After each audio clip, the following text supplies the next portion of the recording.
शिव पुराण श्री रुद्र संहिता चतुर्थ खंड अध्याय 10वां तारकासुर वध।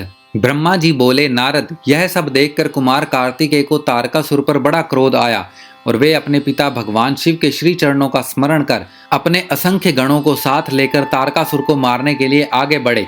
यह देखकर सभी देवताओं में उत्साह की एक लहर दौड़ गई और वे प्रसन्न मन से कार्तिकेय की जय जयकार का उद्घोष करने लगे। ऋषि मुनियों ने अपनी वाणी से कुमार कार्तिकेय की स्तुति की। तत्पश्चात तारकासुर और कार्तिकेय का बड़ा भयानक दुस्सह युद्ध हुआ। दोनों परमवीर और बलशाली एक दूसरे पर भीषण प्रहार करने लगे।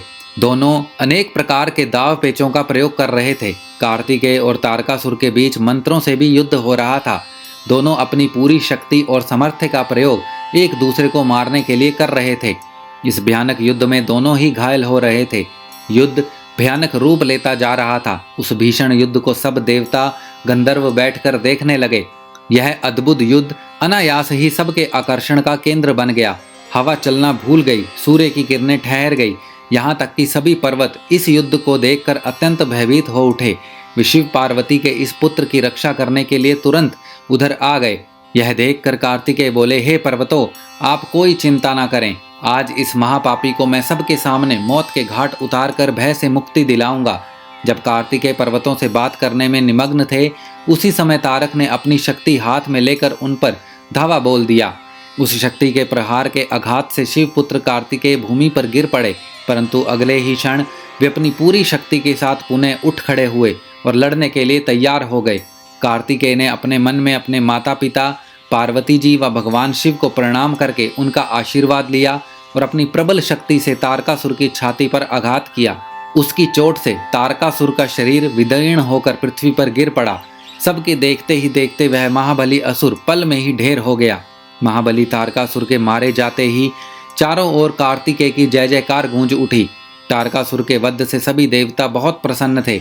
तब अपने महाराज तारकासुर को मरा जानकर असुरों की विशाल सेना में भयानक कोलाहल मच गया। अपने प्राणों की रक्षा करने के लिए सभी असुर इधर उधर भाग रहे थे। देवताओं ने मिलकर सभी असुरों को मार गिराया। कुछ असुर डरकर मैदान छोड़कर भाग खड़े हुए तो बहुत से दैत्य और राक्षस हाथ जोड़कर कुमार कार्तिकेय की शरण में आ गए और उनसे क्षमा मांगने लगे। तब कुमार ने प्रेम पूर्वक उन्हें क्षमा कर दिया और उन दानवों को आदेश दिया कि वे सदैव के लिए पाताल में चले जाएं। इस प्रकार तारकासुर के मारे जाने पर उसकी सारी सेना पल भर में नष्ट हो गई। यह देखकर देवराज इंद्र के साथ साथ समस्त देवताओं और संसार के प्राणियों में खुशी की लहर दौड़ पड़ी। पूरा त्रिलोक आनंद में डूब गया। जैसे ही कुमार कार्तिकेय की विजय का समाचार भगवान शिव पार्वती के पास पहुंचा, वे तुरंत अपने गणों को साथ लेकर युद्ध स्थल पर पधारे। श्री पार्वती जी ने अपने प्राण प्रिय पुत्र को अपने हृदय से लगा लिया और अपनी गोद में बिठाकर बहुत देर तक उसे चूमती रही।